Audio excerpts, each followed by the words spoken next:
میں قرآن سماعت کرنے کی سعادت بھی حاصل کرتے ہیں۔ اسی طرح مسلمان اس ماہ کے اندر روزہ رکھتے ہیں اور روزہ رکھ کر اپنے رب کو راضی کرنے کی کوشش کرتے ہیں۔ حضرات محترم، یہ جتنی عبادات ہیں، نماز، روزہ، حج، زکوٰۃ، جہاد، ان کے بارے میں جب انسان سیکھ کر کرتا ہے تو پھر اغلاط کے ہونے کے کم چانسز رہ جاتے ہیں۔ اگر بغیر سیکھے ہم کوئی عبادت کرتے ہیں، کوئی کام کرتے ہیں، ہو سکتا ہے کہ اس میں غلطیوں کا ریشو، غلطیوں کے چانسز زیادہ ہو، لیکن ہم اس کام کو سیکھ کر کرتے ہیں تو اللہ کی بارگاہ سے امید ہے کہ اس میں غلطیاں کم ہی ہوں گی۔ تو چونکہ مسلمان ماہ رمضان کے اندر روزہ رکھتے ہیں، روزہ ایک اہم ترین عبادت ہے۔ اللہ نے قرآن میں فرمایا کہ اے لوگوں، تم پر یہ روزے فرض کیے گئے، اے ایمان والوں، تم پر یہ روزے فرض کیے گئے جیسا کہ تم سے پہلے لوگوں پر فرض تھے۔ پتہ یہ چلا کہ یہ روزہ رکھنا یہ نئی عبادت نہیں ہے، بلکہ پہلے کے جو انبیاء گزرے ہیں، پہلے کی جو امتیں گزری ہیں، وہ بھی یہ عبادت، یہ انداز، یہ طریقہ اختیار کیا کرتے تھے۔ ہاں، ان کا روزہ رکھنے کا انداز جدا کرنا، بات کا انداز یہ تھا کہ اگر ایک روزے کی افطاری کرنے کے بعد اگر اگلے دن سحری نہیں کی تو خود بخود روزہ ہو جائے گا، جبکہ ہمارے پیارے آقا صلی اللہ علیہ وسلم کی شریعت مطہرہ کے اندر اگر کوئی شخص ایسا کرتا ہے اور وہ نیت نہیں کرتا زوال سے قبل، اور وہ نیت نہیں کرتا تو اس کا روزہ نہیں ہوتا، لیکن ان کے لیے یہ عمل اختیار کرنا یہ ضروری تھا اور فرض تھا۔ اور اللہ تعالیٰ نے نبی کریم صلی اللہ علیہ وسلم کی امت کو یہ خصوصیت عطا فرمائی اور یہ سعادت عطا فرمائی کہ اگر یہ خود سے نیت کر لے کہ ان کا روزہ درست ہو جائے گا، بصورت نیت نہیں ہوگا۔ اور ماہ رمضان کے روزے اللہ نے عطا کیے، ان روزوں کا مقصد کیا ہے یہ بھی رب تبارک و تعالیٰ نے قرآن کریم فرقان حمید میں خود ہی بتا دیا ہے۔ اے لوگوں، تم نے رمضان کے روزے رکھنے ہیں، رمضان کے روزے تم پر فرض کیے گئے ہیں، وجہ کیا ہے؟ فرمایا کہ من قبلکم لعلکم تتقون، اس امید پر کہ تاکہ تم پرہیزگار ہو جاؤ۔ روزہ رکھنے کا مقصد یہ ہے کہ انسان گناہوں سے پاک ہو جائے، گناہوں سے اپنے آپ کو بچانے میں کامیاب ہو جائے، رب تبارک و تعالیٰ کو راضی کرنے میں کامیاب ہو جائے۔ اگر ہم روزہ بھی رکھیں پھر بھی ہم برے اعمال کر رہے ہیں، ہم روزہ بھی رکھیں رب کی نافرمانیاں کر رہے ہو، ہم روزہ بھی رکھیں حدود اللہ کو پامال کر رہے ہو، ہم روزہ بھی رکھیں منہیات کا وہ کام جن سے اللہ اور اس کے رسول نے منع کیا ہے، پھر بھی ہم ان کاموں کو کر رہے ہو، در حقیقت ہم نے رمضان کے مقصد کو پایا نہیں۔ ہم نے رمضان تو پا لیا، لیکن رمضان کا جو مقصد ہے، رمضان جو تشریف لاتا ہے، اللہ نے 11 مہینے ہمیں اپنی نعمتوں سے لطف اندوز ہونے کے لیے عطا فرمائے۔ صرف ایک مہینہ مخصوص اوقات میں اللہ تبارک و تعالی نے ہمیں یہ حکم فرمایا کہ ہم اس میں اللہ کے لیے روزہ رکھیں، اور یہ خالص بدنی عبادت ہے کہ انسان روزہ، اور رب تبارک و تعالی ہی کو پتا ہوتا ہے کہ آج حضرت کو روزہ ہے، مجھے پتا ہے، میرے رب کو پتا ہے، لوگوں کو پتا نہیں ہے۔ نماز ہم پڑھتے ہیں، لوگوں کو پتا چلتا ہے، ہم حج کرنے کے لیے جاتے ہیں، لوگوں کو پتا چلتا ہے، اللہ نے زکوٰۃ فرض کر دی، زکوٰۃ ہم لوگوں کو دیتے ہیں تو پتا چلتا ہے کہ اللہ نے حضرت کو مال دیا ہے، یہ صاحب نصاب ہے، اور اب یہ چونکہ صاحب نصاب ہے اس لیے اپنی آمدنی میں سے ایک مخصوص حصہ 2.5% رائے خدا پہ جو حقدار ہے ان تک پہنچا رہا ہے۔ لیکن روزہ ایک ایسی عبادت ہے کہ جو انسان اور رب کے درمیان میں ہوتا ہے، اور اس عبادت کو جو صحیح معنوں میں کرتا ہے، اللہ فرماتا ہے کہ وہ تقویٰ اختیار کر لیتے ہیں، ان کو عبادت کی لذت نصیب ہو جاتی ہے۔ رمضان آیا مگر رمضان رخصت ہو گیا، لیکن پھر بھی اس کا دل مسجد کے اندر لگ گیا، یہ عبادت کرنے والا بن گیا۔ تو حضرات محترم، جو کتنی اہم ترین اور پیاری عبادت ہے، تو ہمیں اس عبادت کے مسائل کا جاننا یہ بھی ضروری ہے کہ تاکہ ہم اس عبادت کو درست انداز میں کر سکیں۔ اس مختصر سے وقت کے اندر کچھ مسائل آپ احباب کے سامنے پیش کروں گا اللہ نے چاہ تو بہت سارے ذہن کے اندر کوئی سوالات ہوتے ہیں وہ بھی دور ہوتے ہیں. پھر بھی کسی کے ذہن میں کوئی سوال ہو تو وہ کر سکتا ہے. آخر میں 5 منٹ دوں گا تاکہ کوئی بھی کنفیوژن پیدا ہوتی ہے، کوئی سوال ذہن کے اندر ہوتا ہے، اس کا جواب ہمیں مل سکے. حضرات محترم، روزہ ہم اس کی نیت کب سے کب تک کر سکتے ہیں؟ غروب آفتاب سے لے کر اگلے دن زوال سے قبل تک ہم روزے کی نیت کر سکتے ہیں. ایک شخص ہے جس نے جو رات کو سویا ہے، نیت کر کے سویا تھا کہ میں صبح بیدار ہوں گا، سحری کروں گا اور میں اللہ کے لیے روزہ رکھوں گا، لیکن اس کی سحری کے وقت آنکھ نہیں اور اس کی آنکھ ہوتی ہے 9 بجے یا 10 بجے. تو اب وہ پریشان ہو رہا ہے کہ رات کو تو میں نے نیت کی تھی روزہ رکھنے کے لیے، تو لیکن میری آنکھ سحری میں نہیں کھلی، تو اب کیا میرا روزہ ہوا یا نہیں؟ یاد رکھیں، میں نے جیسا کہ شروع میں عرض کی کہ روزے کا مقصد یہ ہے کہ انسان اپنے آپ کو غروب آفتاب، صبح صادق سے لے کر غروب آفتاب تک، صبح صادق سے لے کر غروب آفتاب تک کھانے پینے اور تعلق زوجین سے اپنے آپ کو محفوظ رکھنا، اور اس کی نیت غروب آفتاب سے لے کر اگلے دن زوال تک، 11:15 ساڑھے 11 کا جو ٹائم ہوتا ہے یہ زوال کا وقت ہوتا ہے. تو اس سے قبل اگر کسی شخص نے نیت کر لی، اگر 10 بجے وہ نیت کر رہا ہے تو اس کے لیے ضروری ہے کہ یہ نیت کرے کہ میں صبح صادق سے روزے سے ہوں، اور اس دوران اس نے کوئی ایسا کام بھی نہ کیا ہو جو روزے کو توڑ دینے والا ہو. اگر اس دوران کوئی ایسا کام کر لیا ہے کہ جو روزے کو توڑ دینے والا ہے، پھر اگرچہ یہ نیت کرتا رہے کہ اس کی نیت صادق نہیں ہوگی، اس کا روزہ درست نہیں ہوگا. اس نے غروب آفتاب کے بعد کسی بھی ٹائم یہ نیت کر لی، بعض لوگ کہتے ہیں پورے مہینے کی ایک شام نیت کر لی، ہر روزے کی جداگانہ نیت کرنا. تو غروب آفتاب کے بعد کسی نے نیت کر لی اور سحری میں آنکھ نہیں کھلی، لیکن 9 بجے 10 بجے آنکھ کھلی، اس نے روزے کی نیت کر لی، اس کا روزہ معتبر مانا جائے گا. سحری کرنا یہ ایک الگ سنت ہے، سحری کرنا یہ ایک الگ سنت ہے. رحمت کونین صلی اللہ علیہ وسلم نے سحری کے متعلق فضیلت بیان فرمائی اور فرمایا کہ لوگوں یہ برکت والا کھانا ہے، یہ برکت والا کھانا ہے، تم سحری کیا کرو. اللہ تبارک و تعالی ویسے بھی کتنی نعمتیں عطا کرتا ہے، لیکن فرمایا کہ جو سحر و افطار میں کھانا بنتا ہے، مومن تناول کرتا ہے، سحری اور افطاری کرتا ہے، اور قیامت کے دن اللہ تبارک و تعالی اس کا حساب نہیں. لیکن اب اس کا مطلب یہ نہیں ہے کہ بندہ بالکل ہی یہ انداز اختیار کر لے کہ سامنے والا بھی پریشان ہو جائے اور طبعی طور پر خود بھی پریشان ہو جائے. ایسا انداز بھی اختیار نہیں کرنا. روزے کا مقصد تقویٰ اختیار کرنا ہے. روزے کا مقصد اپنے آپ کو بھوکا رکھ کر غرباء اور وہ لوگ کہ جو سارا سال ان نعمتوں سے لطف اندوز نہیں ہوتے،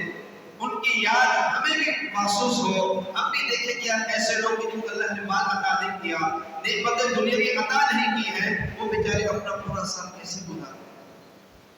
یہ ایک مقصد یہ بھی ہے کہ ان کا احساس ہمارے قلوب و اذہان میں بیدار ہو. لیکن اگر ہم نے کسی مقصد کو ہی پس پشت ڈال دیا اور طرح طرح کی نعمتوں کو سجا لی، اللہ عطا کرتا ہے کہ اللہ تبارک و تعالی ماہ رمضان میں مسلمانوں کو ایسی نعمتیں بھی عطا کرتا ہے کہ جس کو بعد مسلمان ہو سکتا ہے کہ پورا سال استعمال نہ کر پاتے. اور یہ ماہ رمضان کی ہی برکتیں ہیں. اللہ نے اس رمضان کی برکت سے یہ طرح طرح کی نعمتیں ہمیں عطا فرمائی. تو پتہ یہ چلا کہ سحری کرنا یہ ایک الگ سے نیت، الگ سے سنت. کسی نے سحری نہیں کی تو بھی اس کا روزہ درست ہے، لیکن سحری کرنا یہ ہمارے پیارے آقا صلی اللہ علیہ وسلم کی سنت کریمہ ہے، تو ہمیں اس کو بھی اختیار کرنا چاہیے. بعض لوگ مسجد سے آنے والی آواز کا انتظار کرتے ہیں کہ میں سحری میں اس وقت کروں گا کہ جب تک مسجد سے اذان کی آواز نہیں آ جائے. یہ ایک اہم ترین مسئلہ ہے کہ ہم تھوڑی سی سستی کرتے ہیں جس بنا پر اپنے روزے کو ضائع کرتے ہیں. یاد رکھیں کہ سحری کا وقت جو ختم ہو جاتا ہے، ختم ہونے کے بعد فجر کا وقت شروع ہو چکا ہوتا ہے، اس کے بعد پھر فجر کا اذان دی جاتی ہے، جس میں 1.5-2 منٹ کا فرق ہوتا ہے. بالکل رائٹ اور درست ٹائم کے مطابق شاد و نادری مساجد میں اذان ہو رہی ہو، کیونکہ کیونکہ ایک انڈرسٹینڈ ہے کہ ٹائم فجر کا شروع ہوگا تو وہ اذان دیں گے، لیکن سحری کا وقت ختم ہو گیا، اب فجر کا ٹائم شروع ہو چکا تو اب وہ اذان پڑھے گا۔ تو اسی لیے مسجد سے آنے والی جو اذان ہوتی ہے ہم اس پر انحصار نہ کریں۔ آج کیلنڈر موجود ہوتے ہیں، موبائل کے اندر موجود ہوتے ہیں، ٹائم کا آپ کو پتہ ہوتا ہے، اپنا سحر اور افطار اوقات کے مطابق کریں اور ان چیزوں کے اوپر قیاس نہ کریں۔ عبادت آپ کی ہے، دولت ہماری، مال ہمارا، ہم خود عبادت کرتے ہیں۔ ان دنیاوی دولت اور مال سے کہیں افضل و اعلیٰ یہ رمضان کا روزہ ہے، تھوڑی سی غفلت کی وجہ سے کس کو ضائع کریں۔ اللہ نے مال عطا کی، اس کی حفاظت کر دے اور فرمایا کہ جس شخص نے ایک رمضان کا روزہ ترک کر دیا ہے، ایک رمضان کا روزہ نہیں رکھا، صحت بھی تھی، سب کچھ تھا، شرعی طور پر رخصت اس کو مطلوب نہیں تھی، پھر بھی اس نے رمضان کا روزہ نہیں رکھا، اب یہ ساری زندگی روزے رکھتا ہے مگر اس رمضان کے ایک روزے کے مقام پر نہیں پہنچ سکتا۔ لیکن پھر بھی بعض مسلمان اس میں غفلت اور سستی کرتے ہیں۔ امید ہے کہ سحری کے متعلق اور نیت سے متعلق مسئلہ آپ احباب کے ذہن میں آ گیا ہوگا، آپ کو معلوم ہو گیا ہوگا۔ اسی طرح بعض وقت سحری کی کچھ دیر کے بعد الٹی ہوگی۔ اچھا سحری ایک شخص نے کی مثال کے طور پر 3 بجے، ابھی سحری کا وقت موجود ہے، ختم نہیں ہوا، اس کو یاد ہے کہ انہوں نے میڈیسن کھانی ہے۔ اب ایسا نہیں ہے کہ اس کا روزہ ٹوٹے گا یہ گنہگار ہوگا، نہیں، بلکہ جب تک سحری کا وقت موجود ہے اس وقت تک یہ چاہے تو میڈیسن یا کچھ اور کھانا چاہتا ہے تو یہ کھا سکتا ہے، اس کا روزہ نہیں ٹوٹے گا، یہ گنہگار نہیں ہوگا، بلکہ شریعت مطہرہ میں اس چیز کی رخصت موجود ہے۔ ہاں اگر سحری کا وقت ہی ختم ہو گیا اور سحری کا وقت ختم ہونے کے بعد اس کو کوئی چیز یاد آئی، اب اگر کوئی ایسا عمل کرتا ہے وہ کے راستے کوئی چیز پیٹ میں اتارتا ہے تو اب اس کا روزہ فاسد ہو جائے گا۔ یہ چیز ذہن نشین رہے کہ سحری کا وقت ختم نہیں ہوا، ٹائم موجود ہے، اب یہ کوئی چیز دوائی میڈیسن وغیرہ یا کوئی اور چیز تناول کرنا چاہتا ہے، کھانا چاہتا ہے تو شریعت مطہرہ نے اس کی اجازت عطا فرمائی ہے۔ ایک شخص ہے کہ جس نے سحری کر لی لیکن اب اس کو الٹی آ گئی خود سے، یہ اہم مسئلہ ہے کہ بعض اوقات ہم بے دھیانی میں ابتدا میں روٹین تبدیل کرتے ہیں تو بعض اوقات اس طرح کے مسائل ہو جاتے ہیں، لیکن یاد رکھیے گا اللہ کے حبیب نے فرمایا صوموا تصیحوا، کہ اے لوگوں تم روزہ رکھو اللہ تمہیں صحت عطا فرما دے گا۔ جب نبی کریم صلی اللہ علیہ وسلم نے یہ بات بتا دی کہ صوموا تصیحوا، تم روزہ رکھو تم صحت یاب ہو جاؤ گے، اب ہم یہ سوچیں گے روزہ رکھیں گے تو بیمار ہو جائیں گے، نہیں، اللہ کے حبیب نے جو بات ارشاد فرما دی ہمارا اس پر ایمان ہونا، ہماری سمجھ کے اندر عملوں کے اندر کوئی بات آئے نہ آئے، لیکن اللہ کے حبیب نے جو بات بتائی ہے ہمارا اس پر ایمان ہونا چاہیے اور ہمارا اس پر عمل ہونا چاہیے۔ اللہ کریم اپنے حبیب کی بات پر عمل کی وجہ سے اگر بیماری بھی ہو تو اس میں بھی صحت تبدیل فرما دے، بیماری بھی ہوگی نا تو اس کو بھی صحت سے تبدیل فرما دے۔ تو اسی لیے فرمایا جاتا ہے کہ کسی کو الٹی آ گئی تو اب اس کا روزہ فاسد نہیں ہوا، چاہے کتنی ہی کیوں نہ ہو۔ ہاں اگر اس نے خود سے کوئی ایسا عمل اختیار کیا، خود سے کوئی ایسا انداز اختیار کیا کہ جس کی وجہ سے اس نے الٹی کری تو فرمایا کہ اب وہ مبھر ہو، اس صورت میں اس کا روزہ ٹوٹ جائے گا۔ الٹی نکلی، کچھ ذرات دوبارہ اس نے جنت کی مقدار میں واپس لے لیے تو اس صورت میں بھی اس کا روزہ ٹوٹ جائے گا۔ اس حوالے سے ہم نے بہت زیادہ خیال کرنا ہے۔ ایک شخص ہے جس نے روزے کی نیت کی کہ میں روزہ رکھوں گا، لیکن جو اس کے ذہن میں یہ مسئلہ موجود تھا کہ اگر ساری نہیں بھی کی تو روزہ درست ہے، اور اس نے رات میں یہ نیت کر رکھی تھی، اب وہ 8-9 بجے اس کی آنکھ کھلتی ہے، وہ دیکھتا ہے کہ مجھے احترام ہو گیا، تو بعد علم کی کمی کی وجہ سے یہ سمجھ بیٹھتے ہیں کہ احترام کی صورت میں شاید روزہ ٹوٹ جاتا ہے۔ ساتھ ایک فطری عمل ہے، انسان کا اس میں خود سے اختیار نہیں ہے، تو یاد رکھیں احترام کی صورت میں روزہ نہیں ٹوٹتا۔ اس کو چاہیے کہ اپنے روزے کو پورا کرے۔ اگر اس نے خود سے کوئی ایسا عمل اختیار نہیں کیا تو یاد رکھیں کہ اس صورت میں اس کا روزہ نہیں ٹوٹتا بلکہ اس کو روزہ پورا کرنا ہے۔ اسی طرح بعض لوگ غسل جنابت جب کرتے ہیں روزے کی حالت میں تو کہتے ہیں کلی نہیں کرنی، کلی نہیں کرنی، کلی کریں گے ایسا نہ کو روزہ ٹوٹ جائے۔ یاد رکھیں کہ غسل جنابت کو ختم کرنے کے لیے جو فرائض بیان کیے گئے ہیں ان میں کلی کرنا یہ بھی ایک اہم ترین رکن ہے۔ اگر کلی ہی نہیں، ناک میں پانی ہی نہیں چڑھایا اور سارے بدن پر پانی ہی نہیں پایا تو یاد رکھیں کہ اس کا غسل جنابت دور نہیں ہوگا اور یہ پاک نہیں ہوگا اور یہ عبادت کا اہل بھی نہیں ہوگا۔ تو اسی لیے کسی نے غسل جنابت کرنا ہے، روزے کی حالت میں ہے تو اس کو چاہیے کلی بھی کریں، ناک میں پانی بھی چڑھائے اور تمام ظاہری بدن پر پانی بہائے۔ لیکن ایک چیز ذہن نشین رہے کہ اس میں تھوڑا خیال کرنا ہے، روزے کے علاوہ حکم شرع یہ ہے کہ اگر یہ غرغرہ بھی کر لے تو اچھی بات ہے، غرغرہ بھی کر لے تو اچھی بات ہے اور مبالغہ آنا ہی کر لے تاکہ منہ کے اندر کوئی جگہ خشک نہ رہ جائے۔ لیکن جب روزے کے ساتھ ہے تو یہ حکم شرع ہے کہ مبالغہ آنا ہی نہیں کرنا، یہ زیادہ کثرت غرغرے کر رہا ہے بار بار تو ہو سکتا ہے کہ غرغرہ کرنے کی صورت میں حلق کے ذریعے پانی پیٹ میں جائے اور جب یہ عمل ہوگا تو روزہ فاسد ہو جائے گا۔ وگرنہ فی نفسی ہی کلی کرنا یا ناک میں پانی چڑھانا یہ روزے کو فاسد کرنے کے لیے کفایت نہیں کرتا۔ تو روزے کے دوران بھی جب انسان غسل جنابت کو دور کر رہا ہوتا ہے تو اس کے لیے ضروری ہے کہ وہ کلی بھی کرے گا، ناک میں پانی بھی چڑھائے گا اور تمام ظاہری بدن پر پانی بھی بہائے گا۔ اسی طرح بعض مسلمان مسواک کرتے ہیں، ٹوتھ پیسٹ کا مسئلہ یا منجن کا مسئلہ یہ ہے کہ اگر کوئی کرتا ہے تو اس کا روزہ فاسد ہو جائے۔ اگر کسی نے ٹوتھ پیسٹ یا منجن کیا دانت صاف کرنے کے لیے تو یاد رکھیں اس کا روزہ فاسد ہو جائے گا، لیکن مسواک کرتا ہے تو اس سے روزہ فاسد نہیں ہوتا۔ ہاں اس میں احتیاط کریں، احتیاط یہی ہے کہ اس کے جو باریک ذرات ہوتے ہیں وہ پیٹ کے اندر نہ جائیں۔ اگر اس نے احتیاط ہی نہیں کی اور ایسے ہی لگا رہا اور اس کو پتہ نہیں چلا غیر محسوس طریقے سے اس کے اجزاء باریک ریشے مسواک کے پیٹ میں چلے گئے تو ہو سکتا ہے کہ اس کا روزہ فاسد ہو جائے۔